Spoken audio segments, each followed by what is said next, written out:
एक आदमी Karsandas Mulji fights for women in 1862 एक फेमिनिस्ट था। बिल्कुल चैलेंजेस थे उसमें। मगर वही था, मैं शुरू शुरू में बड़ा ये मुझे जरूर लगता था बहुत मुश्किल किरदार है ये। All's well that ends well. मैं आपकी अप्रोच जानना चाहूँगी कि हिस्टोरिकल एक्यूरेसी को देखते हुए आप कैसे क्रिएटिव स्टोरी टेलिंग को आपकी अप्रोच कैसी रही इस मूवी को बनाने के वक्त? तो ये एक प्ले बनी है। पहले तो एक किताब है, फिर उसके ऊपर एक प्ले बनी है महाराज नाम की। तो जो हमारे राइटर हैं वो उस प्ले के डायरेक्टर भी हो चुके हैं। वो मेरे लिए संजीवनी शो लिख चुके हैं जब मैं संजीवनी सीरियल बनाता था नॉन। तो विपुल नरेटेड दिस टू मी, मुझे बहुत अच्छी लगी। मुझे लगा कि यार ये तो कहानी कही जानी चाहिए। फिर हमने गुजराती किताब के राइट्स ली, उसको हिंदी में ट्रांसलेट किया।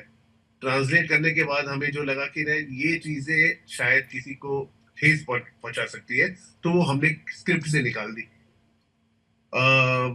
फिर हमने लाइबल केस के ऊपर किताब पढ़ी पूरी।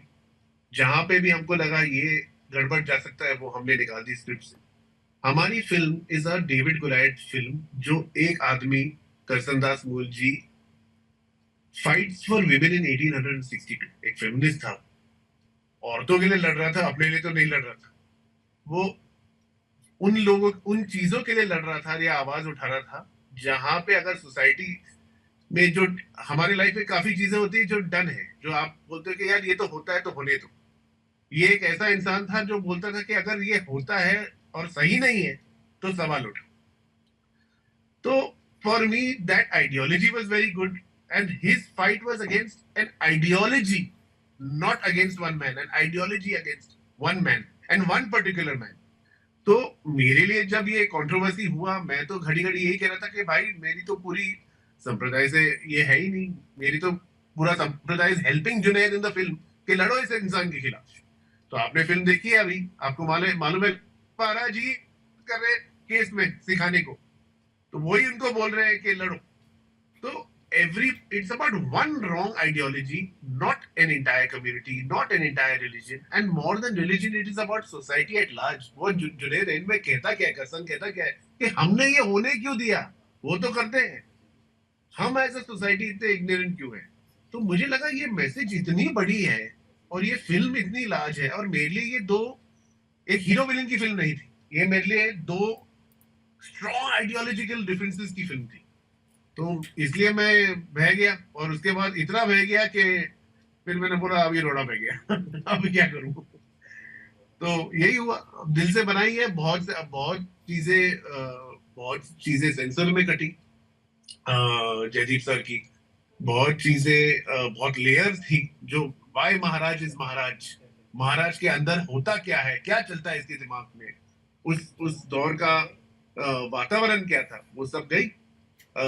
उसके बावजूद ये फिर भी एक पोस्टर पे कंट्रोवर्सी पे आ गई। तो मैंने बोला भाई फिर ये कटी क्यों, कि एक ही पोस्टर पे आपने बिना देखे यही जज कर लिया, मुझे वहीं पे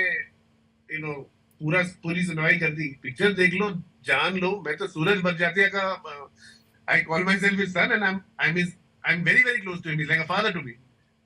So someone who has those values is not going to go into something against religion or values, or I've made a film all from my heart। और 4 साल लगाए हिचकी के बाद, और इसमें तो बहुत रोना पड़ा है अभी तो अभी हंस रहे हैं because luckily the people have loved it. Industry से कॉल्स आ रहे हैं, फ्रेटर्निटी से कॉल आ रहे हैं। यहाँ पे इस इंडस्ट्री में फोन कॉल नहीं आते अगर आपको पिक्चर अच्छी लगती, चुप बैठ जाते लोग। पर जब फोन कॉल आ जाता है सामने से, इसका मतलब पिक्चर उनको अच्छी लग गई। और जब रिलेटिव्स के रिलेटिव्स आपको फोन करते हैं, और जब ये वर्ड ऑफ माउथ फिल्म बन जाती है automatically, then you know you were right, you know that आपकी इंटेंशन सही थी और वो इंटेंशन को सराहा गया है। Thanks to all these lovely actors. Sir social media reviews भी आपने पढ़े अपनी मूवी के जी। लिए, तो आपके जो रिव्यूज है वो तो काफ़ी अच्छे आ रहे हैं इस मूवी को लेकर। जी। तो आर यू फीलिंग मतलब हार्ट वार्मिंग रिव्यूज भी आए हैं बहुत ज़्यादा, तो आपको लग रहा है कि जो भी मेहनत थी, कंट्रोवर्सीज थी, अब फ्रूटफुल हुई है? हाँ, मैं बीमार पड़ गया लास्ट 2 दिन, पढ़ के इतने टेंशन में लिटरली लेट गया था। तो बट या आई am very very relieved, I am elated because Junaid की लॉन्च फिल्म है, एक रिस्पॉन्सिबिलिटी होती है। और मैंने बहुत ही मुश्किल से जयदीप सर को मनाया था इस फिल्म के लिए, वो कि भाई कर लो कर लो कर लो, I can not see anybody else but you as Maharaj. So I think Jaideep sir is undoubtedly one of the finest, I would say top 2 or 3 actors we have in this country.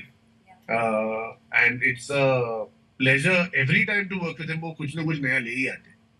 तो बहुत बहुत मेहनत करनी पड़ी एक एक role के लिए, एक एक छोटे भावदाजी लाट के लिए वैभव तातवाबाड़ी को एक रोल एक सीन के लिए बुलाना था. Everybody came for this film willingly. तो आई एम वेरी ग्रेटफुल दैट अभी जो रिव्यूज आ रहे हैं सब ये सबकी फिल्म है, ये मेरी फिल्म नहीं है, ये हर किसी ने काम किया है इसके ऊपर. तो this is a award and reward for all of them who work, including my producer Aditya Chopra. He had the balls and the courage to let me say this film, so he should be awarded the most amongst anybody else in this. To allow me to tell this film is a very big thing in itself to begin with. Jaideep sir, my next question is to you. आपने जो character play किया है जे का, तो scrutiny भी है इसमें, और बहुत ही ज़्यादा रिस्पेक्टफुल कैरेक्टर रहता है वो स्टार्ट में. तो ऐसे कुछ चैलेंजेस आए जब आप रोल प्ले कर रहे थे? Obviously you are versatile actor, ये क्वेश्चन शायद बनता भी नहीं है, बट कुछ ना कुछ चैलेंजेस तो रहे होंगे कि आप इतने एक सेंसिटिव टॉपिक को जब आप उठाते हैं अपनी मूवी के लिए और प्ले करते हैं ऐसा कैरेक्टर. बिल्कुल चैलेंजेस थे उसमें. मैं शुरू में बड़ा ये मुझे जरूर लगता था बहुत मुश्किल किरदार है ये. इसको निभाना इतना आसान नहीं होने वाला है. मैंने जब भाई को बोला था कि यार मुझे नहीं लगता मैं ये कर पाऊंगा, फिर मैं इनसे मिला, the way he narrated Maharaj, like हाँ ये, because you believe in your writing, your writer and your director. That's how the belief starts, and then you believe yourself कि अच्छा हाँ यार, अगर ये इंसान सोच रहा है कि मैं इसको करवा लूंगा, तो मुझे ऐसा लगता है कि मैं थोड़ी देर बाद गिव अप कर देता हूँ कि अच्छा आप करवा लोगे ना, चलो मैं देखता हूँ. मैं फिर अपने बिलीफ के साथ कूदता हूँ उस सिचुएशन में. और अगेन फिजिकली एक पहला चैलेंज तो ये था कि फिजिकली बहुत ट्रांसफॉर्म किया गया. बिलीव मी, ये फर्स्ट जब पहला लॉकडाउन लगा तो उसके बाद का पहला काम है मेरा ये. I was 109.7 kg. I still remember that date. Yeah. Almost 110 kilo पे था मैं, बिकॉज हम लॉकडाउन में घर पे पड़े हुए थे. भगवान की दया से घर में खाना था, तो आप खा रहे थे और सो रहे थे, बिकॉज बिल्डिंग से नीचे उतरना भी एक तरह से बवाल हो जाता था बिल्डिंग में कि आप नीचे क्यों गए एंड ऑल दैट. तो 5 महीने, ऑलमोस्ट 5.5 महीने फिजिकल ट्रेनिंग, जो जिसकी वजह से आप जे ऐसा दिखाई दे रहा है जैसा स्क्रीन पे दिखाई दे रहा है. बिल्कुल बिल्कुल. तो उसके लिए मेरे जो ट्रेनर हैं प्रज्वल शेट्टी, उन्होंने बहुत मेहनत की मेरे ऊपर. दिन में 3 बार वर्कआउट किया हमने. और क्योंकि कुछ हो भी नहीं रहा था, तो अच्छा था वो टाइम की प्रॉपर तैयारी करने का टाइम मिला आपको फिजिकली और उस स्क्रिप्ट के ऊपर. और फिर जहां तक उस किरदार के चैलेंजेस की बात है, तो डेफिनेटली एक ऐसा किरदार जो अपने आप को ऑलमोस्ट समझता हो कि सारी दुनिया मेरे सामने बहुत छोटी है, ये सब आम इंसान है और मैं कुछ अलग हूँ, मैं कुछ गॉडली हूँ. और उसकी जो आइडियोलॉजी है उसको वो इतना स्ट्रांगली बिलीव करता है कि मैं कुछ गलत नहीं कर रहा हूँ, it's what I am supposed to do. तो वो सोच अपने आप में क्रिएट करना कि I am almost god, it's a very difficult thing to play. Otherwise, वो ऊपर नीचे हो सकता है, but I think that's because of the beauty of the writing, those dialogues, written by Sneha and the team and Spencer. I think as Spencer said, it's not my film. It's not just about me as an actor. It was so many people around me, the costume, the jewelry, the makeup, that body transformation, those dialogues, your director, your cameraman, Ravi sir, and it makes a whole lot of people to make JJ believable on screen. So credit goes to everybody. I'm just an instrument for transforming all those energies created by these people. Junaid, my last question is to you. This is your debut film, and coming in the film industry with such a prominent name comes with advantages plus pressure also. So how did you manage your all these things and controversy bhi aayi? So you get any advice, or how did you manage all this? Sorry, I missed that last bit. What? Okay, I'll repeat my question. Huh. My question to you is that this is your debut film and coming into the film industry with such a prominent name, your father.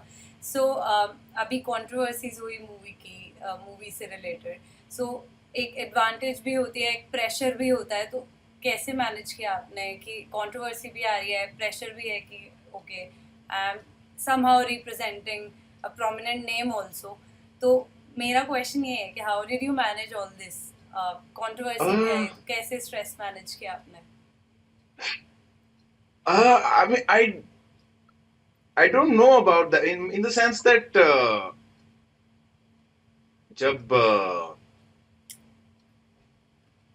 जब Sid sir और आदि sir का phone आया for this part, मुझे कहानी अच्छी लगी थी. I really like Sid sir's work in the past. Yashraj banner काफी बड़ा है. तो I felt it was doing it was a no-brainer. Pressures of I don't know, shooting के टाइम पे तो हम लोग फिल्म बना रहे थे, मजा आया बहुत. Yeah, so I'm not fully connecting with the question in that sense. So you did get any advice from Amir sir related to your debut film? He normally lets us do what we want to do unless you ask him something very specific. He does not give advice. But he liked the film. उन्होंने कुछ महीने पहले देखी थी. He had quite liked the film. But yeah, अगर आप उनको specific सवाल पूछो तो वो आपको advice देता है. It normally tends to be very good advice. But otherwise, he doesn't really get involved in. He lets his kids be what they want. Yeah. But you did a commendable job, and after all the, are you feeling overwhelmed after all the reviews and positive response you are getting from the audience? No, I'm very grateful for the by and large positivity that the film has finally gotten. So yeah, it's quite. I guess all's well that ends well. Junaid's way of dealing with stress is he starts shooting another film. Okay. He gets on to shooting another film. He says, "I'm shooting now. What's going to happen is going to happen." Yeah, Delhi में गर्मी में shooting कर रहे हैं हम लोग. Okay, so you are shooting in Delhi for another film? Yes. Yes. Can we get some idea of what you are shooting? What's in the pipeline? Technically, तो producer ने announce नहीं की है film, तो but it's a film produced by Phantom. But otherwise, I don't want to talk about it. At least I got to know that you are shooting something in Delhi. Okay. I'm also on stage on September 1st in Bombay. Okay. Thank you so much for the interview, and thank you so much for giving your time. Thank you so much. Thank you guys. Thank you so much. Thank you. Thank you. Thank you.